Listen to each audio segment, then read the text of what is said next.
ate kati bwananvuma agenda kunvuma ki ekigenda okunzita tekiriiwo kasuku owuli akamwe ifuga no my brother kankubuli genda ofunena na mausa bowa Junior Moveko Junior Mawobe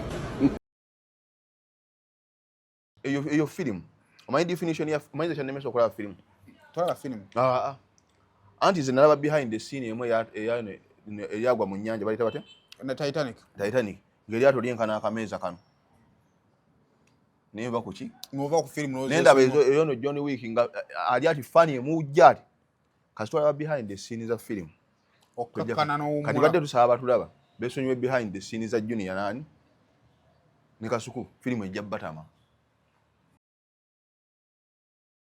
kuona kulika yali afunya buzeyo kale bisigadde waba kolagana oba tebakolagana film tubakola kakasita babalamu unaku ojja kukyera nga olinga yeetaaga munera ajja mufuna kwa kasuku tayinza firo ono n'ataziika ono tayinza firo kasuku n'ataziika nyezi senjala bategeere ndi seruka mama yute nze mbali simanyi nabo balumu abasajja ebivumo nze ebivumo tebinnuma gwengo omuntu bino abakuvuma oluba ate ebyo bipya mbeera yeyo ngambira ba gamba nino nga omu kati gwe badde ompa mmere naye ndowooza nti bwe tusalawo buli omu okwesonyiwa munne twesonyiwagane anti kati ate no bwagamba beesonyiwagane content banamujjawa kati we tukkiriza nti tuli mu content soko kati gwe so then tufune lwaki bayombera mu kamera lwaki tebeekubira masimu baamu amagezi naawe omuntu okukuyamba ku balansinga mubiri Muna Herbal Mouthwash wegendereza agabbe obutakuguza bicupuli by'eddagala erigenda okukulaza n'okugyamu amannyo ng'eddagala ettuufu okugajjanjaba eryakakasibwa National Drug Authority weeriri mu pharmacy ne drug shops baliyita Muna Herbal Mouthwash era n'ewaka lyetusenyesa Muna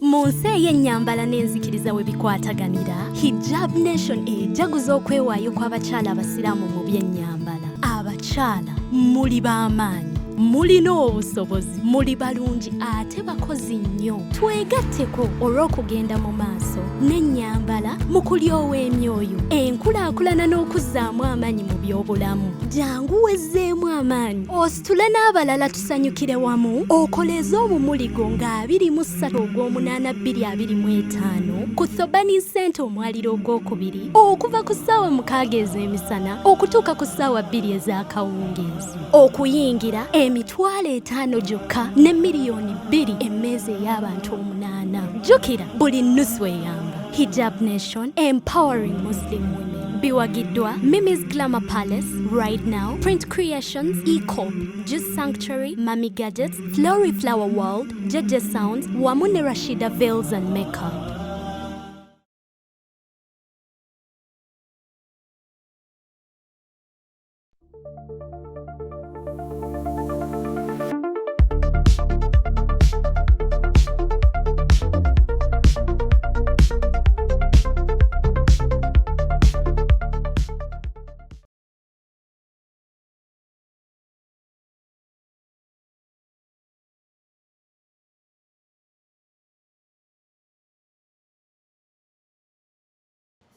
Kale tubaniriza mugamba mutya yonna gye musinzira okubanga ate mutulaba tubasaba okwongera okubanga musubscribinga ku mukutu guno okwongera okubanga ate mufuna videos ezifaanaganako bwe ziti ku lunaku nga bwe ruti tuba tukulusibwa banafu Bakilalion Integrated Logistics ababatikka ebintu nga babijja Dubai nga babireeta mu Uganda Kampala ogenda basanga ku Diamond Trust Building Dubai gye basanga ku Amulia Port aweddeira bakutegeeza nti nno gwalina ebyamaguzi byemaze okusubula nga oyagala bituuka e Kampala tusobola nga tubikutuusiza naawe alina ebintu bye ebitono mwezi wayala kusindika kaadi za mikolo tusoze kusindikira osobola kubanga yasindika busindisi simu tubikusindikira oyinza okuba omuntu alina kye yeerabidde tusobola bitikka ebintu byaffe bitambulira ku mazzi ne ku nnyonyi ebyokunyonyi bitukira mu nnaku 3 ebyoku mazzi bitukira ku nnaku 18 biba biri Kampala ate nga bw'obitisse bwe bituuka mabega kawo tuba tulina ebizibu bw'omusolo awo wonna tujja kubanga tukuyambako okusobola okuba nga teweewala okuba ng'ofiirwa ebintu byo eba Amulia Port aba Clarion Integrated Logistics benkusaba oberenga ate obekwata kinamba zaabwe z'essimu kweziri awo zikubeko okusobola nga ate ebisingawo obitegeera. Kakati nyaba nga ate nkwongera okutegeeza ku bannaffe aba Truth Media Academy eryo essomero libangula baana babategeeza nti no bw'obanga oli eyo omwana wa atudde wa muganda wo nga atudde be yasoma emirimu gikyabuze weetaaga omulimu gwe tuyinza okugamba nti yeekwasizeeko naye ate ng'akola ssente. Truth Media Academy basomesa abaana ebintu bino bye tukola. Ebintu eby'amasanyu wakati mu bwavu tebiriggwaawo kubanga ate era n'ate ne mu yennaku bino byonna bikola. Tukitegezaako otegeeza nti buli muntu ayagala okusigaza memory ku ekyo kyayitamu ne mu biseera ebyo abantu baagala kamera. Kakati tujjangu omwana tumuyigiriza okukwata kamera. Kamera omwana atandika okugifunamu okuva nga akutte kamera ne bamusasula ssente oba nga akutte kamera ye n'agatta ebifaananyi ebyo. Okukola graphics, okukola animations, okukola digital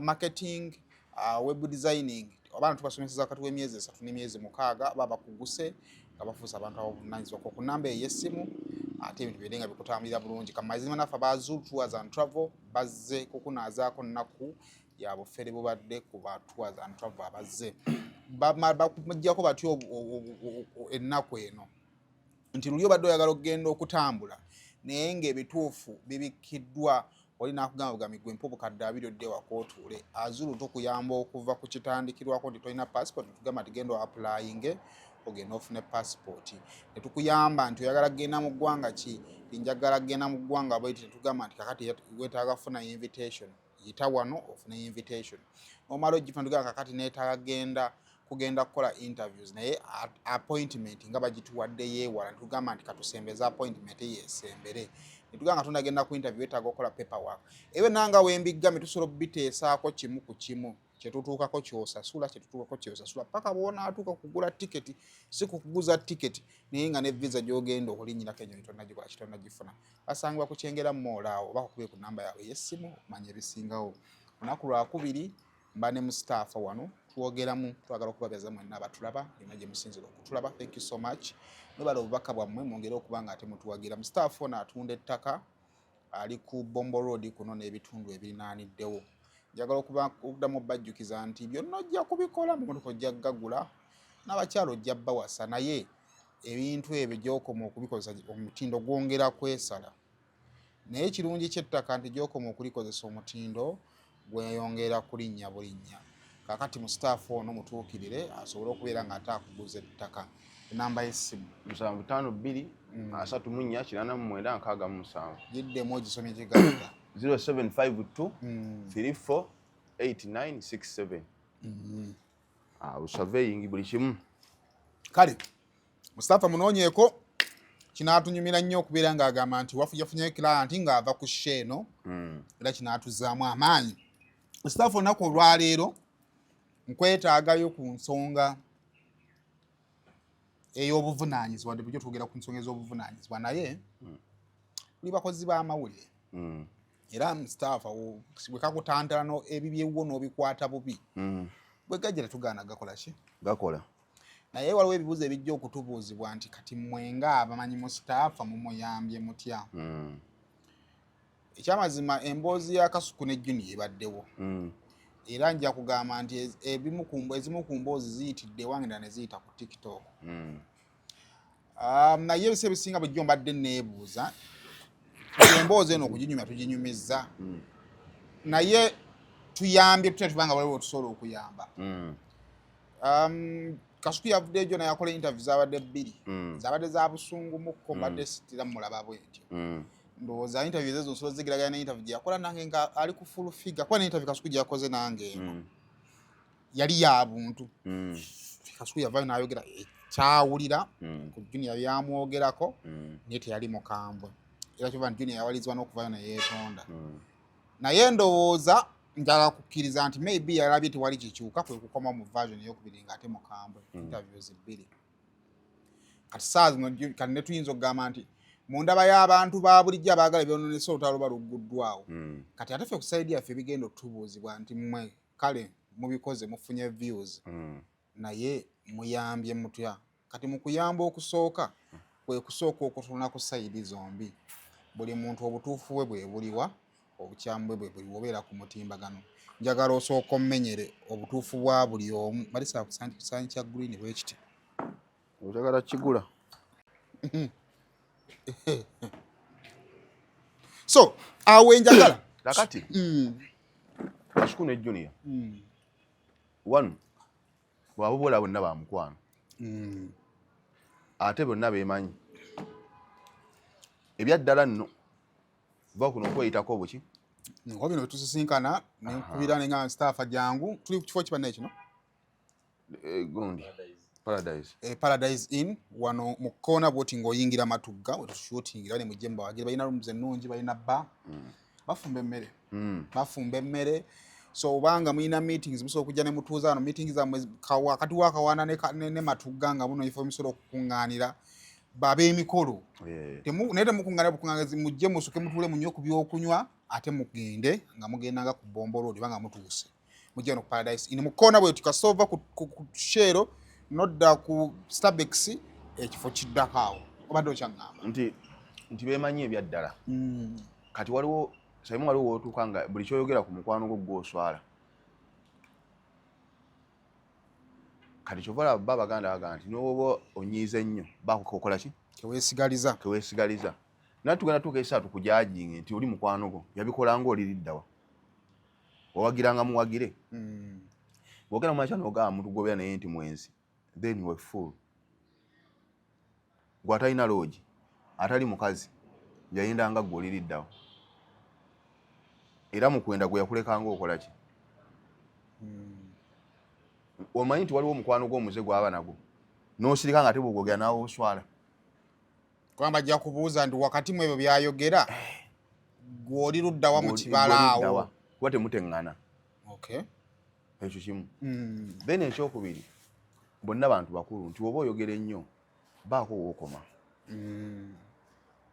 wadde onyiize nnyo wadde ki ate nga kubona sirowooza akanyiize nnyo ti woba onyiize nnyo baako wookoma yes kyokka ate ekirowoozo ky'omu okubanga anyiize nnyo nakyo kinoonya bwe kitekola ki sikiraba lwaki olowooza bwotyo anti tewali nsonga ku nsonga ezisinga okwawula emikwano yes tolabawo nsonga kubanga bw'oŋŋamba nti waliwo ensonga tewali nsonga ndala nga teri mu mawulire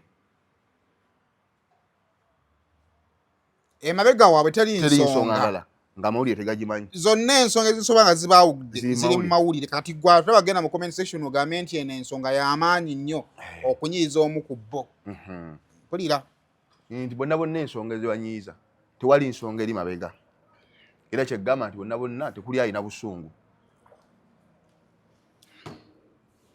kuba sinalabako agenda ku poliisi sinalabako yeesonyiwa okitegedde nti senga ensonga ebaddewo ddala eitha omu yaligenze n'awaaba defamation oba gundi bamalisinze eki erinnya lye naye bonna tekukola ki buli omu bonna bali contented nti ensonga zeziseeka okuggwera mu mawulire okakasa abo banyiivu nga gwoli sure ti mukazi wange ono kaanobye buli lwe naagendanga mu mawulire nengenda ku Bukedde nengenda ku BBS ngenda bajja kudda waliwo ensonga ezimu nga amawulire tegazeetaaga yes nga nayo gaba gakuziwulira ate sigawulire ebyaliwo byoyiseemu nti kati singa baali badde banyiivu singa baali baayogera dda n'abantu abali okumpi tino yankola bwati nati nga terina mu mawulire kati wano mawulire kizibu nnyo okukkirizisa omuntu nti oli siriasi nti muyomba ekyo ge mazima ffenna tukkirize kubamu waliwo abantu betuyomba n'abamu nga tetubalabangako naye nga bw'oyomba bimutuukako nga naye bw'ayomba bikola ki bikutuukako kati gaba babiri nsonga kiddala balina ensonga yebagaa nti gyebawe ebatabula wanu beewa ekitiiwa ate nze kyenkakasa buli omu yeeguya munne ndabayo anti buli omu yali abaddewo ku munne buli omu yali abeereddewo munne yes kati gwakasusaani buli omu taddemu kwetaaga munne bwe banga lyokedde kumakya omuntu n'akubeererawo obukakafu obujja wanti tokyasobola nnyo tokyasobola kuddamu mwetaaga gwokakasa ensi ekyuse nnyo ogenze nnyo tokyasobola kuddamu mwetaaga kiba kyakwerimba oba weerimba nti ebiseera ebisinga ekkubo lyoyitamu ng'ogenda bw'obodda waakiri okyusa mukyusa neera destination ebeemu osobola okuyitamu ku ppanya naye destination eba etya eba yeemu kati then otuddeyo ku morals nti Kasuku byadimiti ono omwana bamulekera mu buto bwalimu oba mu bukulu bwalimu ono omwana bakola ki kati in first place Junior family yali emusuddewo n'asigaza nti asigadde kusitaaninga ku kigambo kya taata we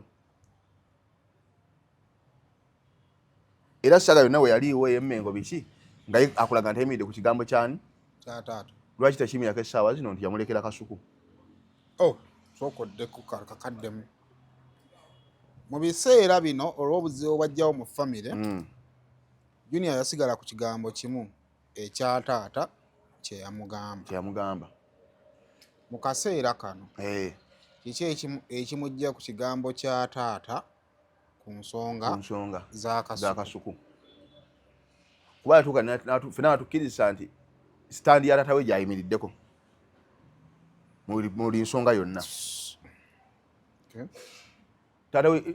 weera aguli nti taata we yali amusinga otegeera n'atuna mu bantu bonna n'agamba nti awo n'okolagana nayo bijja kukola ki bijja kusoboka kuba muwuli yali agaluddemu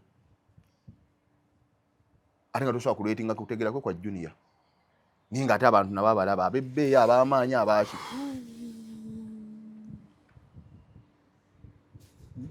kati mu bulamu bwo obanga oyagala emirimu twandamindinga ng'omuntu gwe bakulekedde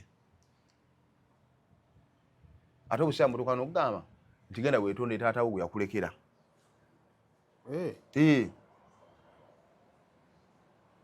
kati mu nsi tobanga oyagala okuwangala twandamindinga ng'omuntu omuzadde wo gwakulekedde oba munafa atya oba wamaanyi atya maybe ayinza okuba alinamu gundi ideni gundi zeyamulabamu zasinze okukola ki kubanga tomanyi yes kubanga taata we yali alaba amawulire ayinza okuba yalaba weefu z'amawulire zonna ng'ono omwana wanakwataga ne Kasuku kijja kukola ki kubanga mugenzi tamala emirundi yali akolagana ne Simon Miyanga Lutayanga ne Junior amukwatagana naye teyamumulekera yalina ono musajja bakwezi bonna nabanga akola nabo naye teyamumakwasa ate nga bakulu bazibu basudde n'akaleka kitegeeza nti alina ekyama kyeyalaba muno kati bw'otogamba nti ogenze nnyo ku level eyandaminding ono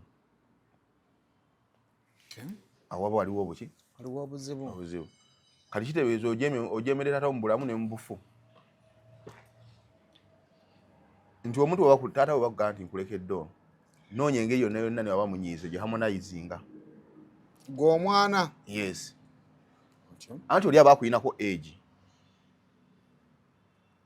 kyovula nti omuntu omuto asobola osikiramu oba taata we nosigala ng'omuyita maama naye nga wa myaka emeka 3 kati je Junior taata ayinza kujjawo ono taata we yamuwa ekitiibwa mu bulamu bwe era kizibu nnyo okubaawula abo ababiri taata we yaleka amuwadde hapahandi mu bulamu bw'ono mpozi ng'akwira taata we essimu amugambe nti ono gwe wandekera mukyuseemu tekikyasoboka ekyo ssebo kati wekyo tekisoboka akkirize nti ono alina omukono mu bulamu bwe anti saime ensi eno ngiraba ffenna tuli b'amaanyi naye there moments wokkakkana kuba ekyamazima embeera eyo eriwo okuleka views tewali mulala tewali kirala kye bagifunamu tewali okuleka views tewali sirabawo kirala ate nga views practically anyway lwapa kati bonna balina channel yes kati nti kizibu nnyo okumanya nti bagenda kufuniramu wa naye wali kyamaanyi kyogamba kyogenda kugamba nti tewali kozi gwokera ku macha n'oyogera nti Junior n'ogamba nti Kasuku mwattaani mwattayisima kati the moment ekigambo omantisima naye alina abantu ate nabo bakyalumwa so mu kuyomba ebingi obaako byokola ki byoyogera waliwo ebintu ebimu ebigambo bingejja kukauntingako yabadde enkambwe bulala banna anti wamanya anti ffe tutula wansi netugamba nti wamanya nti Kasuku be battaani isima ate nosigala nga okolagana naye kiyiza naye weekobaana gwe kirowoozeemu ng'omuntu ategeera nti otegedde Simon be battaani era si nosigala nga okyali naye omuteerawo from day one. Kubanga bonna bw'obulya nga bayomba tekuli alina nsonga erijja n'owini tekuli. Buli omu agamba ebigambo bye wayogera, buli omu agamba munne ebigambo by'okola ki? Ewayonjogerako. Byonjogerako. Luli eyo nsonga. Mu byonna nze kyentuubiza ku bantu abo buli omu yeetaaga munne. Nga buli omu bwe yali yeetazeeko ku munne emabega. Kale enjawulo weeri buli omu alowooza agenze nnyo. Kati bw'obadde ompa obadde ku sayidi ya Junior eno ku sayidi y'omukuzi eno yo yo olabayo otya nga omukuzi akyalina okukola kimu akkirize nti asinga ku mwana. Omanyi olw'odiringa n'omuntu gw'omumaze okutegeera nti omusinga steps era zikyuka z'oteekinga nti coach tiimu eriko odi entono abazanyi batandisa si batandisa ku Barcelona. Kale Kasuku atayagala kuteeka nti emundu jajjayo ng'akuba omuntu gw'atasinga ate jajjayo gwakubisa Junior gwasinga awo aba alimba. One, I believe nti Kasuku ategeera amagezi ga Junior. Kyokkiriza. Nti kubanga abadde naye ebbanga amanyi obusobozi bwa Junior ebukoma naye butandikira. Kati sanitaze Kasuku kuleeta bigambo ate bisongovu nnyo kwenkana bya Junior. Atugenda kubulwako omutuufu gwe tujajinga. Lwakwadinze ngenda ku example. Ndi omu abadde bawa ekitibwa silence yani ya Kasuku. Ya interview ndowooza nze gwe yasooka okuwa interview nga aguddewo omutima. Yes. Era abantu they like the interview. Naye ndowooza gye bigenze bitambulira sinayogerako naye njagala kukirowooza nti oba neyeekyawa nti ndowoozezza nti byandibadde biggwa nendaba kikyali kyekimu neyeekyawa kuba yakoze interview 2 ez'omuddiringanwa mu channel ezaki ez'enjawulo n'anyiga ng'omuki anti ono Junior ajoga banankola ki kati anti awo tugambira nti bya mirundi 2 nti Kasuku akoze kintu kikulu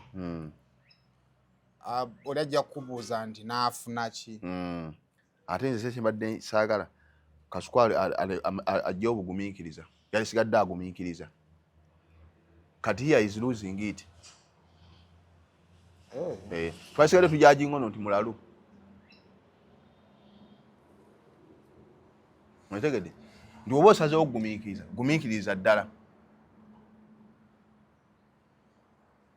Junior akwestioninga obugumiikiriza bwa Kasuku mu ngeri emu tikituufu gweokoze eki osirise naye oba oyogera wemba mwogera wabaawo anvuma nga naawe otunudde buki butunuzi nti time nti omuntu atali ambizi ne mmaka tekola ki terinyamu naye nti gwe wookoma obukomi obutagira naye nga basobola gifumba nga anti one before nga tonewo nakumalayo nze togenda kuŋŋamba byenjogera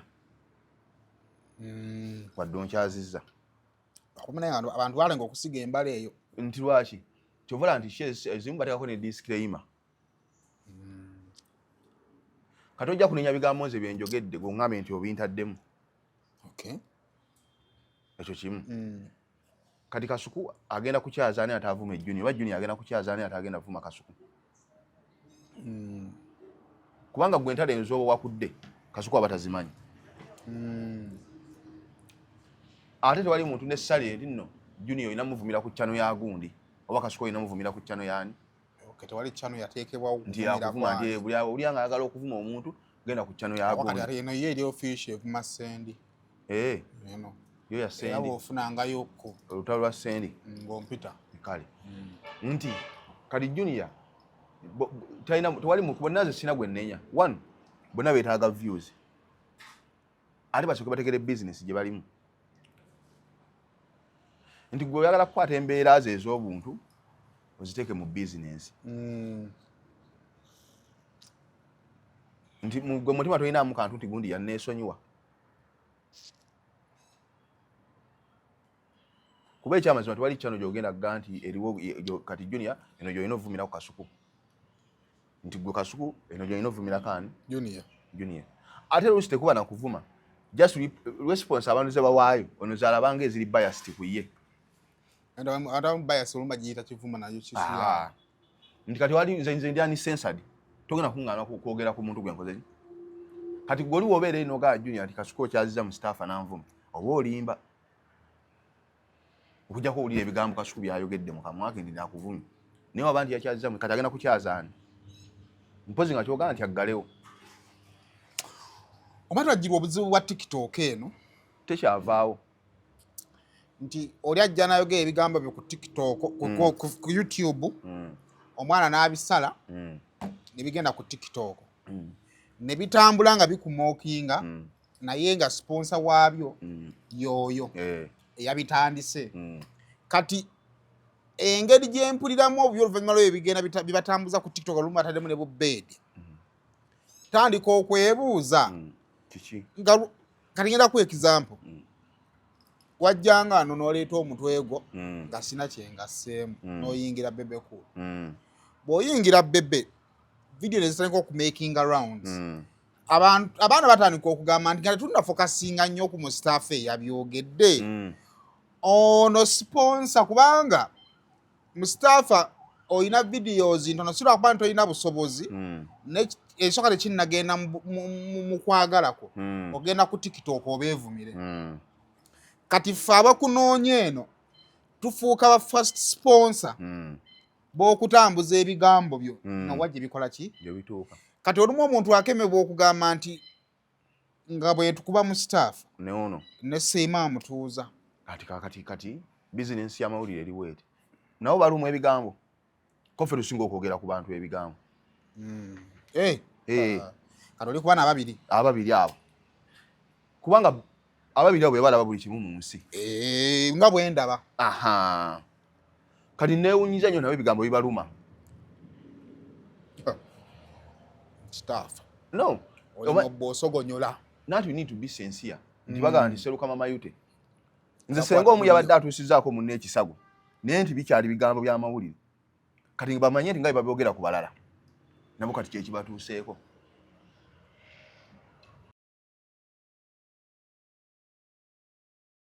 Muna Herbal Mouthwash wegendereza agabbe obutakuguza bikyupuli by'eddagala erigenda okukulaza n'okuggyamu amannyo ng'eddagala ettuufu okugajjanjaba eryakakasibwa National Drug Authority weeriri mu pharmacy ne drug shops baliyita Muna Herbal Mouthwash era n'ewaka lyetusenyesa Muna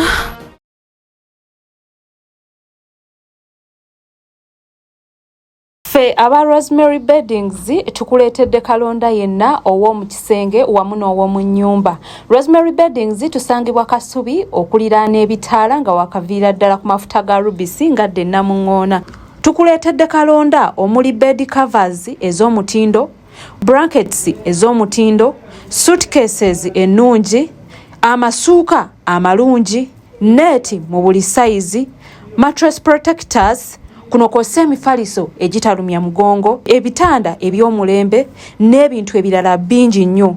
Tukubireko ku nnamba z'essimu 070 77 59 71 oba otusange e Kasubi ate nga tuderivaringa Rosemary Beddings, your home of comfort.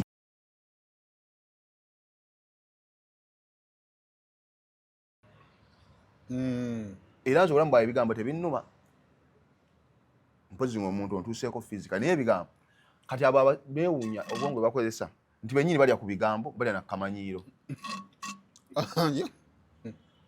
ate kuliko ayina ennimiro ababiri abo ebigambo n'akamanyiiro ye bizinensi yaabwe singa tebyaba bigambo n'akamanyiiro singa abo bali mu kyalo n'abo musenga mayite question wegenda okujjira nti nabo balumwa mpadde akantu singa tebyali bigambo n'akamanyiiro singa abo balabako tebalinde baddeko we bali kati question yaffe weeri nabo balumwa bigambo biruma kati bategeere ne babyogerako balumwa ekitegeeza kyogeza kuzimba nti singa nabo baali bebogerako bakola bwe batyo senga we bali senga bwe bayogerako nakubira omuzadde nakubira ku sengawe nakubira ku weri nakubira akumanyi senga ensi weri lero kumakya mbadde ndaba pastor Bugingo ninga ne bannayi singa ebigambo omuntu ani muntu kiwasobola okwambaza mu pastor Bugingo oyo n'amusobola ngensa yogeredde pastor Bugingo kati bategeere nti ebigambo gwe business yaabwe tebasitwekinga nnyo lwa mbeera ya bigambo kuba gwe mulimu gwabwe nse ojja manyi tebalumwa na kulumwa era munnange banyumiza nti omanyi jo nabadde ŋŋenda nabadde ndiwa nadde namasuba awo owapiki nampitako bw'ati nabadde reflector ng'eriko am a deaf be mindful naye nga emisinde omusajja gy'atwala piki nawalinza okugoba omusajja olinda beddala oba kiggala olayingira kiggala naye nga motoka azikola bw'ati naye nga nabadde reflector eriko am a deaf be mindful wegendereze naye nga ate ye kenyini teyeekoze eki teyegendereza emmotoka agira bugiza ati kakati nabo bayinza okuba yo reflector gye bambadde kubanga bo bennyini nyi bakola mu kuvuma na kumanyiira ekitegedde kati neewuunya nze bayo mujesu nti ebigambo nabo bibaluma bigambo biruma tebina bwe bitaluma bakitegedde nabo biruma kitegeeza nti abamu tuli mu mulimu guno nga tukola omulimu guno naye nga tetumanyi buzito bwa mulimu gwe tukola yes nga tomanyi gundi hazard zirimu bwe kasita osaba ssente ne bakuwa ng'omanyi kikoze eki bw'ogenda n'okuba eri oluseke n'olukuba eno n'okuba eno n'ogenda mu loogizo ng'omanyi tokikoze eki nkugamba nnyo nti every law has a clawback buli right gy'oba nayo erina ate mabega kwaffectingira kati abasajja babiri badde bakikolayo kuba ekyamazima tebalina nsonga yonna bali mu bigambo simanyi n'onkola bwoti nzimanyi nnyiize nnyo kati kasuku yagaye junior yalowooza twamusonyiwa ku bigambo byatwogerako kati ye kasuku alowooza bazzayogerako bamusonyiwa nanagwe nali nairo walimulaba okitegedde nti kati bali anti ffe lulira leka balage wikinensi zaabwe anti enkima gyeyongera okwambuka n'okunama kati saimu waliwo ekintu kyotalaganga mu nsi nti kikuluma naye kiba kikulumi ng'ogenda kulaga bunafu bwo kati abo ensi yonna etegedde nti nabo ebigambo bikola ki bibaluma tenze bujjo manyi bali gundi bo babayita batya bana batalumwa kati bali mu kulaga weaknesses zaabwe bw'ongamba ate ekintu kyovunaana omuntu nti akwogerako nnyo ng'ate gwosinga okwogera ku bantu gw'olabyeko ne gw'otalabye do you have a point there okola mulimu gwakwogera ku bantu anti kiringa omuntu azaalisa okugamba nti omwana ate amuluma nnyo kisoboka ekyo anti kizibu nnyo kubanga gwogamba ono nti sindika lumu n'omukubamu n'empi ate bagamba basaba abazaalisa bakuba empi ate basaba abazaalisa kinga 8 ku 10 basala balongoosa batya n'okusindika omwana nga lwaki wanditidde osindika anti ye obulumi abumanyi abulabira ku bano kati abandi badde nga naye boyogerako bigambo bitya tebalina kuba ye bizinensi yaabwe bali tebakuba alamu neegi ye bizinensi yaabwe yakamanyiiro ate bo ebimanyire ate lutalo olwo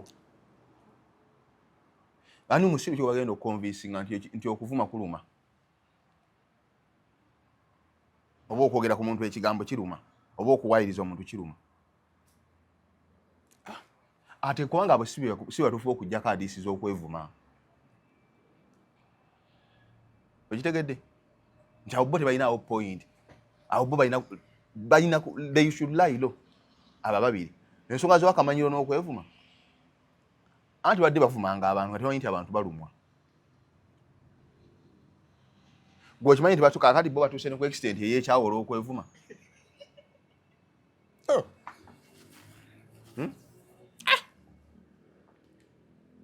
naye nga bavuma abantu bameka obudde bwakakyerera tekifuula nnyo nti bakola kubanga era ekyo kyokola nange naffe otutwala era ye bizinesi anti nze obulamu bwaye bwonvuma sikuyinaako buki era nze sirumwa kunvuma kati neewuunya amagezi g'abasajja ababiri Kyoga balo beevumye nnyo okusinga bo bavuma. Oba beewayiriza nnyo okusinga bebawayiriza. Kati nno tugamba omuntu ogumiikiriza kyotasobola kugumiikiriza. Kubanga waliwo tujjana ne tuwogera nomano nojja nogamba nenadde nkola kantu. Yes. Kakati gungambe senga abadde mulala atavuma baana. Kati senga eyo incident ebadde mu SB4 nali badde nfuna side. Ngwawo mulaba nga avumye omuntu. Yenna nako mulalinga bayomba na Burundi. Ono Doni Kulisi. Ne siwe okusanga nga SB5 ayomba nani? Yava ku bantu akola mbozi zimba gwanga. Mayi modoka etomedde kapa yajja nesanga embaata. Omusala ne gujiri mpira watyo. Nefe twasalawo tuve ku bitu bye tulina okukola. Tuli mu bulamu bw'abantu. Yes, ogati okera kumacha n'olumba abantu. Bomanyi ne botamanyi no responding ku nsonga gyolabyeko ne gyotakoze. Tinze nga bwendaba. Nga bwolaba. Kati lwaki tukiza munno yalabe nga bwalaba. Kati nensinzibwa okufuga. Oyimete eri abantu abalowooza nti bayina eddembe okumanyira abalala. Olese ebintu byongedde ottabuka. Nze nga bwendaba. Aganyukulanga bakola ki? Ate eri omuntu gyalowooza nti alina eddembe limanyiira abantu. Nga ate talina kumanyirwa. Kati we buzibu tukola ki? Ebintu nno byongeredde ddala okalubira ddala. Okukesi abo abasajja ababiri. Nze nga bwendaba. Bamukwatidde mu kituli nga agaana yenga bwebwe bamulabamu. Obanga gukiriza okuvuma abantu n'obakonjera n'owayiriza tokirwako nnyo. Anti nze kugamba mazima. Saavu okoze n'akantu. Anti nze kugamba mazima nti nze mbali Jesse n'ebyokuvuma bibaluma. Nzijukira. Era nze wemanyi ffe tetulumwa abavuma. Njukira. Adonno kiba kirwadde kyaffe ffenna. Omukyala w'omu mmotoka yanakusa recordingira mu mmotoka. Anemera konvayo ntabukanga nze nantuya nye. Video yale going viral. Aja tikulusumu najja n'ataaginga. Hey! Sebadde manyi mmatebe baluma kati okabira ki? Kati omuntu yenna yenna omusiru yagenda okweteeka mu story yaabo. Ffe tulina kunyumirwa. Anti batenda busiru. Gokera ku machango oyogera ku bantu. Kati gwe kiki bakwogeddeko ennyo kyotayogera ku muntu yenna mu Uganda muno. Ng'olumbagana n'abali ku byeyo. Yamanya womanya ayambadde obubi, ng'omanya gwe baagobye. Kati gwe kiki bakuwayiriza ekyo ekikujja ku mulamwa. Mu nsi sayimo togamba omuntu agumiikiriza otasobola kugumiikiriza. Oba oliko ekikyamu. Ng'oyagala nnyo Lawrence agumiikirize ate gwe kyotasobola kukola ki? Yera Lawrence wa musaayi gwa bbulu. Manya nti naawe ekikuluma n'ekisobola okukola ki? Muluma. Kati ate abo bo balowooza nti bo balina eddembe erimanyiira abalala bo tebalina kumanyira tebalina kwogerwako. Kati babuuze ugenda babuuze bonna mu question emu. Mu mawulire muno mwegala temulimu bonna muntu gw'atayogera naye. Gwagamba nti namuvaako. Ku bonna mu mawulire g'e Uganda temuli agamba nti nze Junior namuvaako nze Kasuku namuvaako. Babalina. Media tetambula. Etambula. Lwaki tebeetwala bwe bati? Abantu bazze okuba batwagala mu views. Nga bali mu kabadi. Ati gwe tosobola kungamba muntu avuma bantu bwe kanako nti bamuvumye nti olwo atabuse nnyo. Nze atategeera nzikiriza ebyo. Abo bonna gwe mbulya office yabo bonna weeri bwe kata bakamanyiro nakuvuma. Bali Kamanyiro Avenue. Bwe baawukka. Pozi bagira nga omanyi omulimu ogumu gulajja bateekako n'oluseke oba ne bimaama awo mpola mpola. Naye gwe mbulira mulimu ki gwe balina abo okuleka okumanyira abantu. Kale kati abo bo bamaze bake zone oba bamaze bawa side yabo. Kaakati ab'okusatu. Basayimo. Bazobeda. Bashalom. Okuyingiramu. Kati mwene embozi kubanga. Era ne mu comment section gojja okusanga n'agamba nti kakati Simon mu efo ky'okugonjoola ensonga. Oli muli kukola kantu. Anti wali nsonga magezi kigotu waffe. Mugende maaso ne business. Tukole kantu ku kantu. That's the usual business. Anti kati kizibu nnyo. Baye emboozi etambula. Anti kizibu nnyo omuntu bw'abanga badde alimba. Kizibu nnyo atukkiriza nti bituufu. Wagwe osiiba ovuma abantu. Kati gungambula nti tebakuvumye nti musango nnyo. Anti bategende ne badde bajjenga bavuma abantu banyiivu nga bo kati. So fete tulina mwegende maaso ne business yammwe abali mu katemba tunoonye kwani Lawrence omulala attanye mu ngeri y'ow'amagezi awo bategeere nno nabo bulijjo kibakola kiruma abantu kutuyinza singa Junior kuvuma ate tiyaba muvumira ate lutalo nnyo era abantu bonna bali eyo atalina byakukola yabawo olutalo obudde gwe kola yikinga tuyambe buyambi bwekakusesa kateke ku status ati bonna bantu bakulu bw'okyogaba tekuli asobola kwesonyiwa munne bifo nga ffe tunaba nakuyingiramu kyeba tofunawo omuntu ng'akwanukula nga gw'osirise mulekere ensi baseekiranga bulijjo wano naawe yes kati gwe bwewe omulumbi otuweesa nti naawe oyagala views ati tewali lutalo gwe noonya lutukozi olutalo awe liriddawa bwe zitaba views kati fotumaze tuyiseewo basibe ne banyaba okusinzira ku mustaafa firimbi evuze mugende mu maaso kakati how do we move on mu kaseera nga abantu batandise kati okweranga tulowooza nti nno byankizo bya munda how do we move on ebyogeddwa kati okutandika kati n'okweyongerayo how do we move on okay kati eyo kyangu nnyo buli omu akola emirimu ne kati oyinza okubeera ano nga Junior ali mu kushootinga oba Kasuku ali mukola ki kale ekintu kyonna ekitayimirizanga business ogiyitanga issue ekitaleetera bizinesi y'okuyimirira eyo si nsonga gwe nga business ani ku bonna eyayimiridde nsonga eba eva wanga omulimu gutambula ate govanga ku lutalo nga tetwongera kutambuza mulimu era gwe weebuuze Kasuku nsonga ki kwayinza okuva awala ne Junior oba Junior nsonga ki kwayinza okuva awala ne Kasuku kubanga Junior yagaye nti obutakuwa gundi interview nalwo luki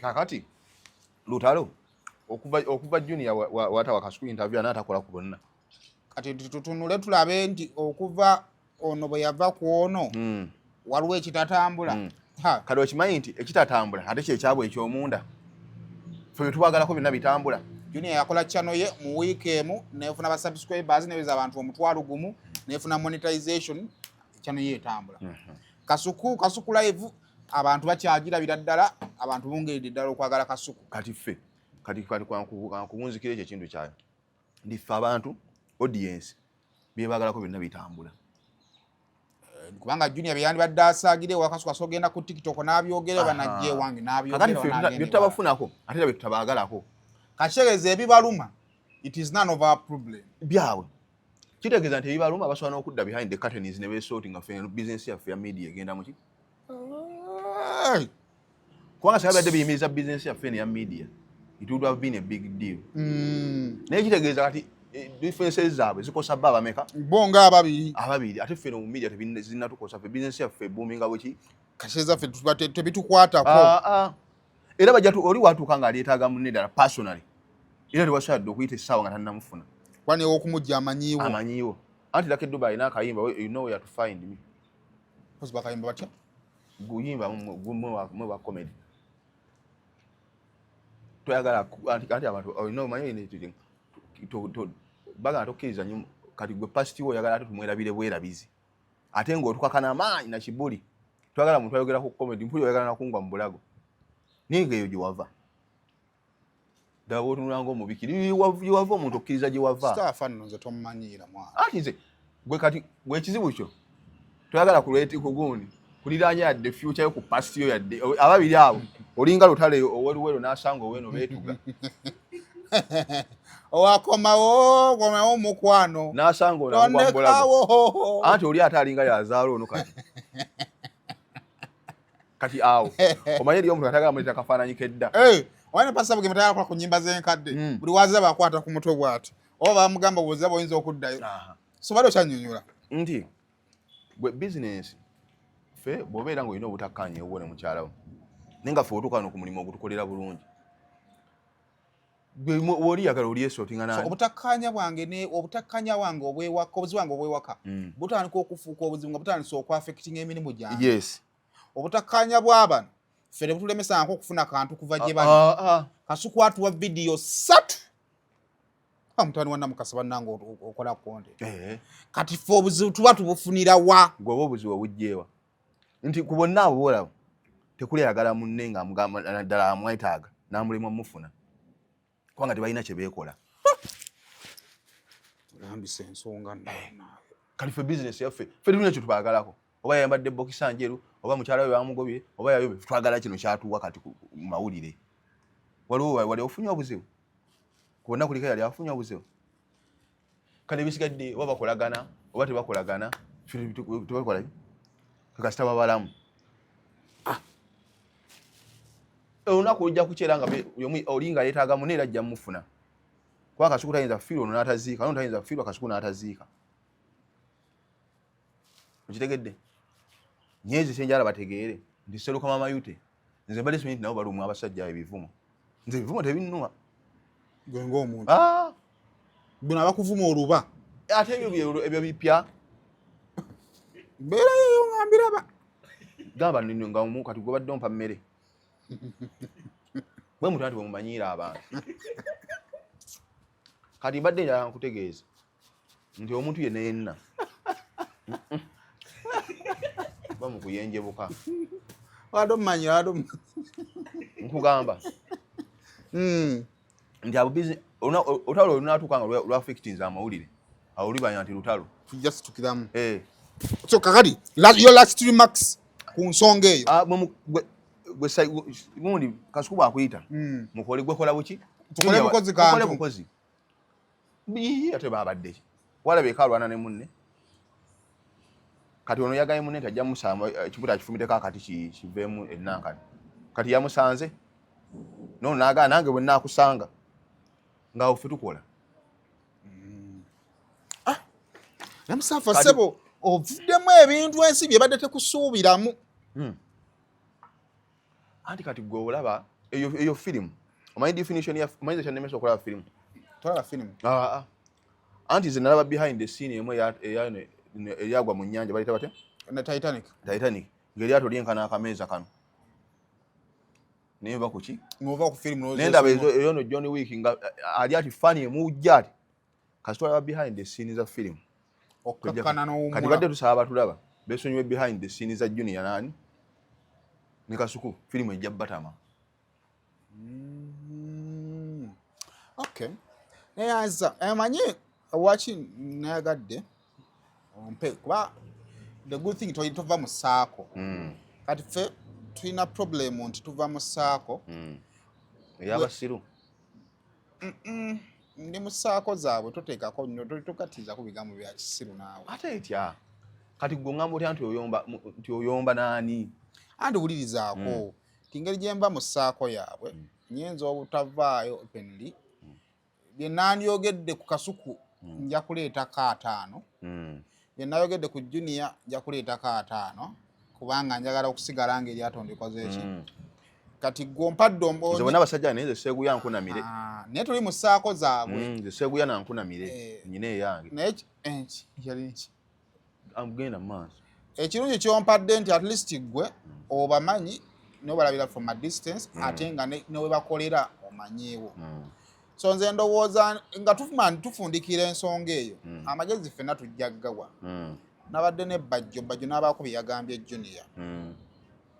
Kyemaya ne Kasuku era naye alina aboogera ki aboogera naye ndowooza nti bwe tusalawo buli omu okwesonyiwa munne twesonyiwagane. Anti kati ate bwagamba beesonyiwagane content banaamugjawa. Kati we tukkiriza nti tuli mu content soko kati gwe then tufune no zones. Lwaki bayombera mu kamera?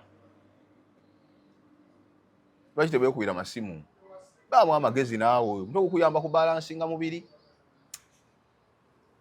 Kale nsonga eyo ndowooza kubanga buli omu alina ennamba yaani ya munne ndowooza waliwo ya blockinga munne. Anti lwaki bayombera mu kamera? Mwaliwo kyokka obeere emabega okyebuuze. Abataagala content lwaki bayombera mu kamera? Saimo yakwanye n'omukazi ng'ate omulumba mu katale mwatikira era omuzabbali yani yali ayagaddeko oluyombo okuba mu lujjudde. Tuuka nno n'olemwa. Fati fa bongo fa twalabyeyo dda twalengeddeyo dda. Kiki ekibayombesa mu kamera? Baba talina ffe bikyaleme. Ate we kakenya amagezi goyina amatono gakozesa era okirabe. Kakale gakozesa lumu onooyiye ekyenkya. Nti kiki ekibayombeseza mu kamera. Lwaki lwe mwamala kuyita Saimu? Lutalo kyolo lutegeke lutyo. Kiki ekibayombeseza mu kamera? Kale ensonga eyo njagala tugikomyawo naye kyensaba let's not go personal gena tuwogedde. Kale tukoledde dakika mmeka ezo? 43 tuli ku nsonga za Junior ne Kasuku tugonjoola. Kale kati ku nsonga ezo weekend mbaddemu ebintu ebitambudde simanyi biki gwe bikoledde yataze aba gwe bwana bwa Nuupo nawo bususu okwevuma. Anti Nuupo ye ine obuzibu nayo buli omwalo oza nanyini struggle. Yes okoleke nali yala kubuza ku nsonga ya DP ha omwana kyakoze ensi naye mwana kyatanise ensonga ya DP bamngaye mu bayabadde muwala gwe weetaaga engule. Anti alinga ono wa Sudan yajjako Bashir. Omanyi eno yabadde check ennungi waliwo abaali beefuula kabaka ba struggle be batuula eyo mwoyo mutukuvu bakkako emmando gwe zikkako be babulya. Omanyi ke ligenda ku example okuteeka Honorable Kyagulanyi ku postayo gwafunamu kubanga abantu we bakulaba nga omulinanye tomanyi basobola okugamba nti ono musajja wa mukulu kamuwaaka ki kati nze afuna mu Robert Kyagulanyi Ssentamu okubeera ku posta yange tosobola kumbuulira alina kubeerako mu bunene kiki waliwo bunene ki butono. Ekyokubiri mu kwetunda Kyagulanyi ensi emugulidde okumala emyaka 20 mu egyo ne bwakolola bukolozi ng'ali mu ndasiro kugamba nti kati yenkolola yaani munnabyabufuzi azze nga mupya yalwana ayagala ensi emukole ki yanoonya attachment lwaki oyagala Kyagulanyi ensi gwemanya emyaka 25 abeere munene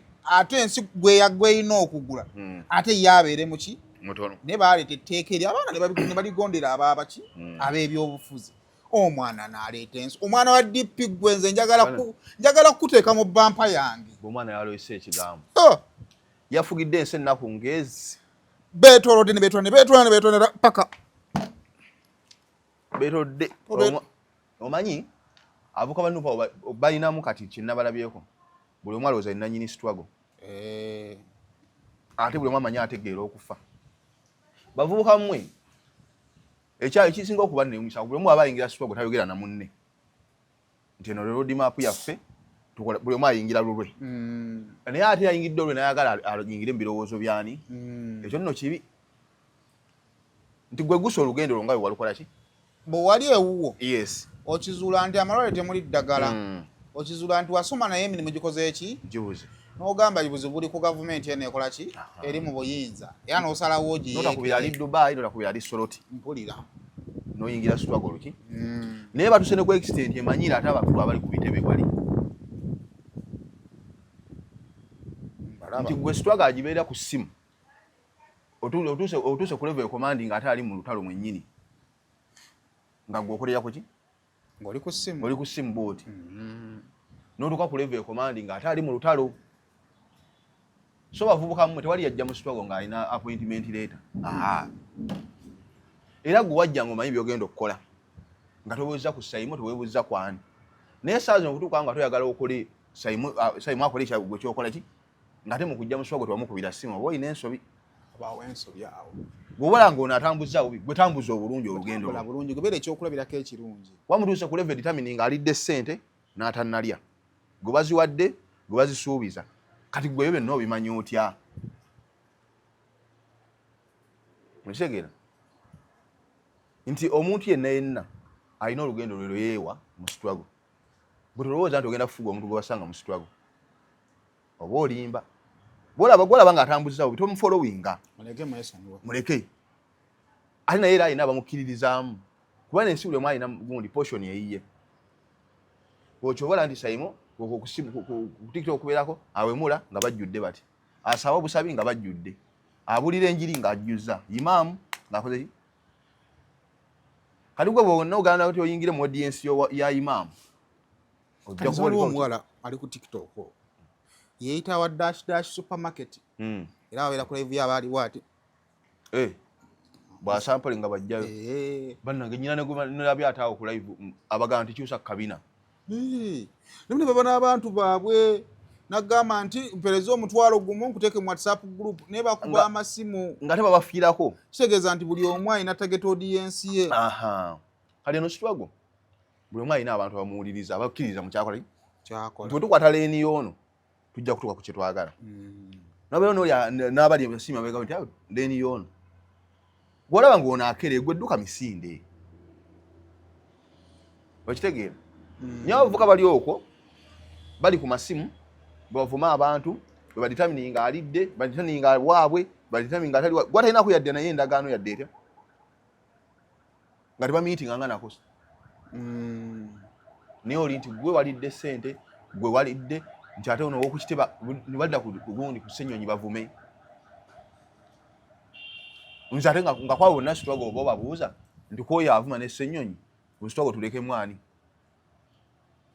okakasa nti abamu basomuga nti balekemu ye Ssenyonyi aveemu kyandowooza buli omuntu mwetaaga tetwetaaga afu anti tukwetaaga buli omu ng'ozannya loolo yo tetukwetaaga ng'ozannya ya mulala ekizibu buli omu butamanya loolo ye nalanga okubuukira ey'abantu buli omu tumwetaaga naye ng'ali mu loolo ye buli omu amanye contribution ye ne wawo okoma anti owa Pitt ayagala ate yabwe tubatuwuliriza omanyi newe kuba kulwana bwemala okweyira ebitoomi mwenna era banoonyaamu atukula ne bagamba kale gwe jangu okiikirire banno kati mu lutabaalo lwonna walina obbaayo abatukiikirire ate bavuka baleke okutuuza nti bategeera nnyaabo tionoona mbatunuulira okomanyize embala ku masimu noolabira ddala emmome bwavuma ono yalidde bwakola kati batuuse n'okuleva etunula mu mutima gw'omuntu kati then n'owa DP please basajja mmwe DP eyo giraba nze omu ku bantu abataagala muntu kumuwaliriza kukola kyalakola kye naye mu nsi obalanga nnyo sayimu oba ng'oli mukulembeze bw'olaba nga byogenda okuwoza mu kukyusa DP bingi okusinga okyusa ekifaananyi ekyo kikole ki owa bulandi yagambe no bulandi yange anti ogenda anti oba musiru nnyo okukyusa ekifaananyi just placing mapeesa ng'ate gwola kye kizibu nnyo okusinga okwennyonnyolako then you were fool olima nti wenu tukola omuntu asanyuke ngola tolina kyofiirwa era bw'ogaana omuntu waba akusuubira okukola ekintu n'otakikola muli afunamu ekirowoozo ekirala yeesiga kyagaanidde ki sayima ekintu ekyo okikolanga obanga ekyo tolina kyofiirwa kikole kiveewo si mu bulamu buli kaseera bye tukola tebirina kuba mu favor yaffe yes waliwo kyokolanga for others kuba abantu baweerera ne bamulekwa naye abagenda kera mugulya essukaali kati gwe magezi gayo kiba nga oli mukulembeze weesimbyewo ng'olaba okwennyonnyolako kimanyi nyina eddeme lyange nga olaba kinene kitono nnyo okusinga okukyuza ekifaananyi kikyuke then you were fool gwagayo okukyusa DP muleka wangule ekirungi mu buwanguzi gwe tolina kyokola ki kyofiirwa senga obuwanguzi obadde bulina kyekukufiiriza naye nga gwe ddala amagezi gakuwa nti gwakiri ojja newennyonnyolako ennyo okumala essaawa nga nawe eddakiika 3 then okupulesinga button then you were fool fena twabaddeko n'ebifaananyi nga ate tubyagala naye bwe twazze nga kino kyekiro twasaze ebifaananyi bikole ki naye kirakwade kusoomooza omanyi ekirowoozo kyange kino nti struggle eno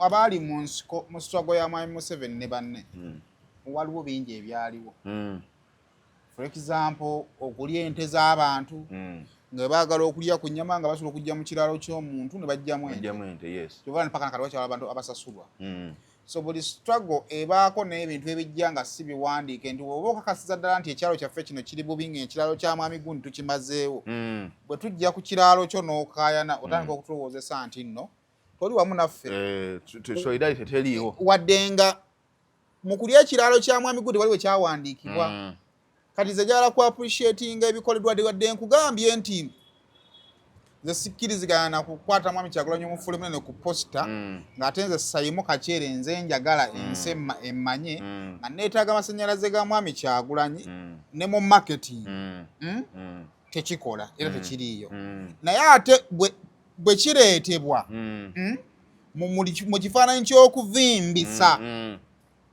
kati kankubula ekintu kimu Saimo waliwo anseene girimu kye bayita ogenda n'omulembe bw'okimanyi nti essaazi oba olina 10 nga namunnyo tewali akuwa ssente zitegeerekeka kati bayita ogenda n'omulembe eriyo neyagaana ng'aganze ne mmotoka yange njagala essaawa zino yakyusa nze nyinaawe yagula kapiki kano akamyufu essaawa zino ali ku bajaaji ke kameeti anti abakakanika tebaliiwo kala kalina omutto omugazi bwe kati katulangako bokisi z'ennyaanya nti mu nsi ekyo kirina okubeera mu mutima nti waliwo bayita okugenda n'omulembe oba ofunamu oba tokola ki tofunamu basajja bangi abaalinga baagala ikusaamu zaabwe abo bakyazivuga era zaalinga mu kisenya mu Basomaali tebaleeta kati wiishi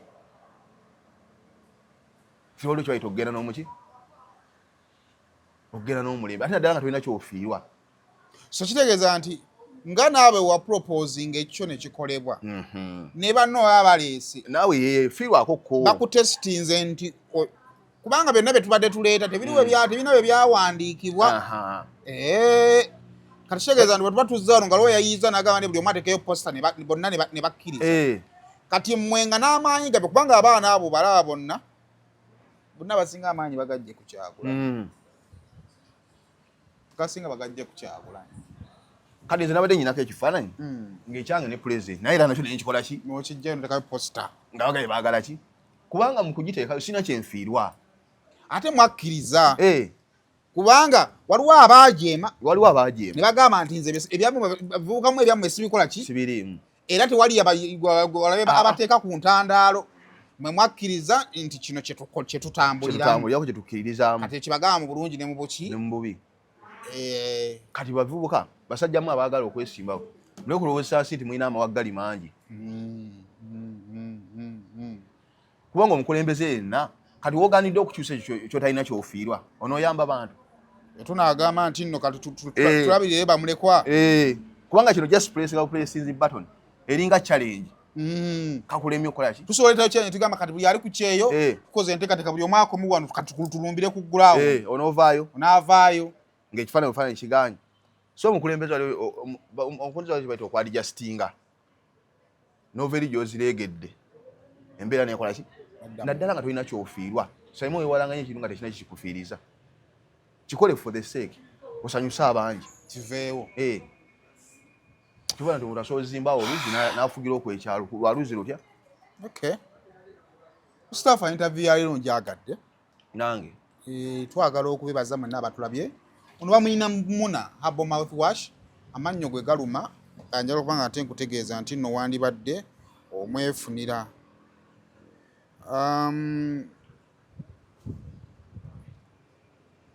njagala okuba nga ate nkutegeeza bwe nti nno amannyo gaba gakuluma oba nga galimu ebituli bw'ossa ekinyogoga oba ekyokya gasannyalala bw'osenya ebibuno bye bivaamu omusaayi ogayiza ludda lumu oba owunya akamwa senyesa Muna Herbal Mouthwash eddagala ettuufu mu kujjanjaba endwadde z'amannyo eza buli kika kali bakugamba nti weegendereze bannakigwanyizi tebakuguza eddagala ejjingirire kakasa nti bakuguza Muna Herbal Mouthwash era nga bagamba nti kakasa banafu aba National Drug Authority kati kutegeeza nti gwali ebweru w'eggwanga osobola ogenda mu pharmacies mu drug shops ne mu supermarkets nobeera nga ate omwefunira ate era yakuba nga ate nkutegeeza nti nno ali ebweru w'eggwanga osobola ogenda mu outlets z'abannayuganda bajja kuba nga ate bamukuguza ye Muna Herbal Mouthwash webere kubanga ate otwegasseeko tugenda kuba nga tusisinkana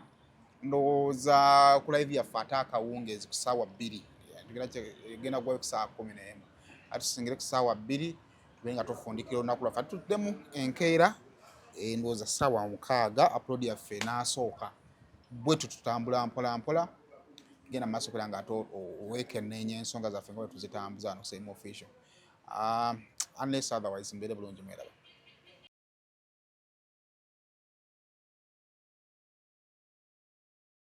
Muna Herbal Mouthwash weegendereza agabbe obutakuguza bicupuli by'eddagala erigenda okukulaza n'okkuggyamu amannyo ng'eddagala ettuufu okugajjanjaba eryakakasibwa National Drug Authority weeriri mu pharmacy ne drug shops baliyita Muna Herbal Mouthwash era n'ewaka lye tusenyesa Muna